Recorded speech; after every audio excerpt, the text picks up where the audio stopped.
What's going on there, guys? We back with another one, and we got to talk about Angel Reese, Flaujae Johnson, Kim Mulkey, and the whole LSU women's basketball program. Now, we did talk about them losing that game to Colorado earlier this season, but the issues run far deeper than that. You have a lot going on in social media between Flaujae's mom and Angel Reese's mom. And I guess Flaujae's mom posted or sent out some sort of message. And Angel Reese's mom responded, and she said, "Folks, please don't send me long text messages with a bunch of grammatical errors. It gives me a headache. How do I know you said what you said if I can't understand what you're saying?" with a laughing emoji. Then you get Flaujae's mom responding to Angel Reese's mom. She says, "You definitely know about grammar errors when your daughter got a 2.0 or less GPA. And in fact, when writing your smart message, you didn't capitalize nor did you use any periods. Stop being petty, fake, and hateful and take responsibility for you and your daughter's actions. You're just as responsible. You raised her that way. Nobody cares who you think you are since you came up off another's brand. Just like God gave it to you, he will take right away. Always stay humble and never forget who made you and where you came from." So that was some activity between the moms. And also you had Alexis Morris, who was on the team last season, switched up to gang up on me. Now y'all falling out. Don't ever choose clout over loyalty. Free game. I show real love. Not for marketing, politics, nothing. But the realists always prevail. So I'm not clear if she's saying Flaujae switched up on her and they used to be close to gang up with Angel Reese, or vice versa. She was close with Angel Reese and she switched up on her to be closer to Flaujae. So it is showing other issues were underlying even last year. And Jasmine Carson chimed in. She said, "Y'all better hope I don't say nothing." She was talking about, what was going on with the team. And Kim Mulkey spoke on benching Angel Reese in the second half of their prior game. Guys, could you expand a little bit more on why Poole didn't play and why Reese didn't play in the second half? Yeah, I could, but I won't. Just a coach's decision. And Hey, Coach. Kind of have two questions. First one is there's been a lot of back and forth on social media this morning in regards to Well, if you're going to ask me social media stuff, I can cut you off. I know nothing about it. Anybody in here can tell you. Yeah, I guess my second question was going to be, how do you kind of keep the team locked and kind of still on the same mindset to go in tomorrow and play Southeastern Louisiana? Well, I don't know what's on social media. I don't know, obviously, what young people see, read, whatever. Buddy, I've been doing this for 40 years. If there's negative stuff on social media, do you think it's the first time I've ever had to deal with it? Coach. Just coach and get your team prepared.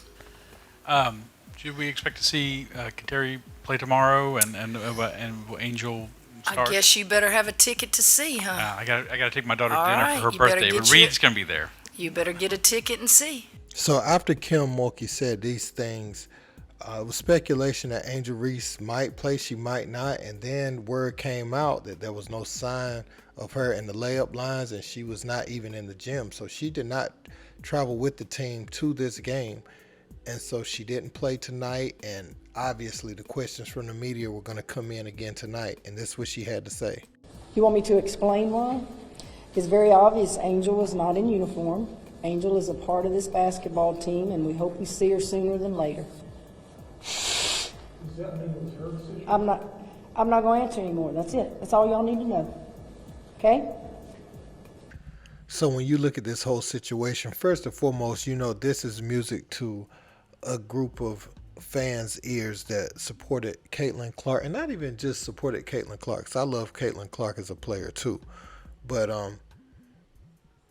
people that labeled her a thug or classless when she was doing the taunt back to Caitlin Clark, this is music to their ears, and they're running with all types of narratives on social media. And this lady is only 21 years old. But there's a lot of things that could be going on here. It's a lot to unpack when you look at former players from last year, even talking about the underlying issues.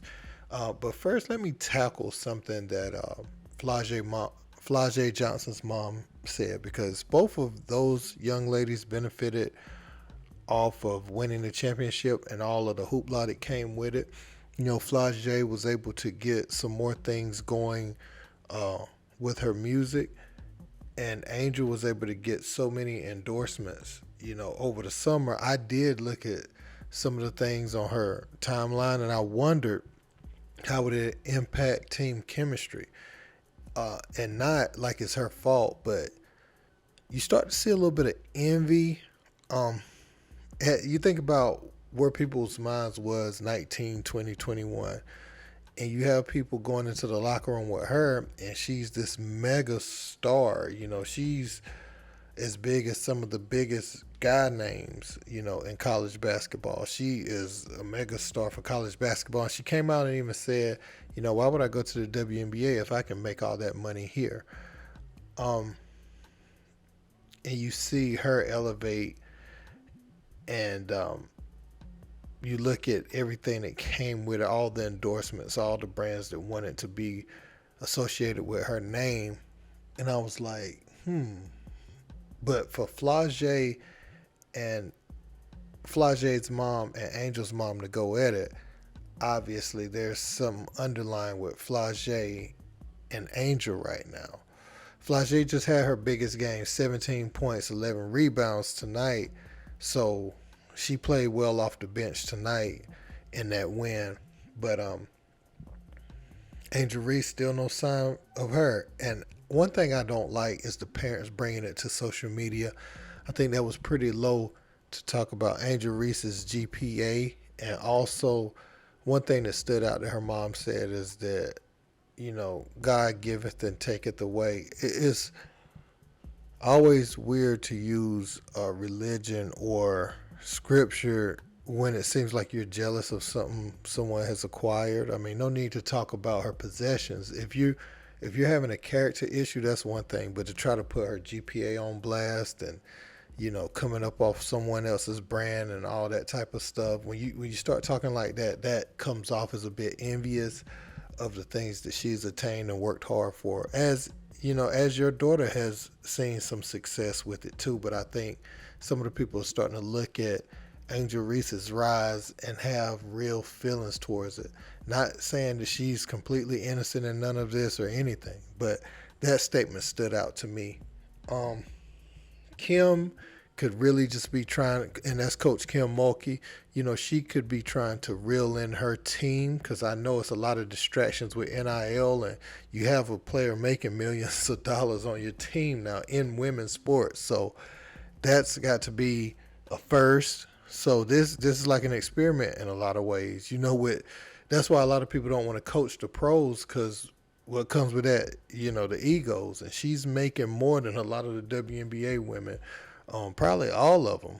You know, and I ain't talking about what they make in their salary overseas. I'm just talking about from their WNBA salary and what Angel Reese is able to get off of LSU and NIL. She probably makes more than all of them. So you're going to have a little bit more of a power struggle. You're coaching a professional now. This is a professional kid that can take care of themselves, you know, help take care of their family. So it's that dynamic there too now, as if you're coaching a WNBA player, but she's still at the NCAA level. And this is new to both games, but the women's game, you know, she's like one of the first. And you think about the edge that she plays with. So they'll butt heads a little bit, but it was interesting to see players from past, you know, from the championship run have that to say. Is Kim a little bit resentful towards Angel Reese and her rise? I don't know. She could just literally be trying to reel the team in and get everybody focused on the goal at hand, especially after losing to Colorado. Like, I remember the other night she shot a three and bricked it, and she pulled out the game. I like that. You know, don't be taking bad shots and just thinking you're going to do what you want to do. But there could be a part of it where the coach is like, no, I'm still running the program. I'm still running the show. It could be a little bit of a power struggle there. And it's not wrong with the team, with the coach getting control of the team, but I'm hoping to see everyone bounce back in this. The main thing is the parents need to leave it off of social media. Discipline the players isn't anything new. That's been going on since the beginning of time, the beginning of the sports, but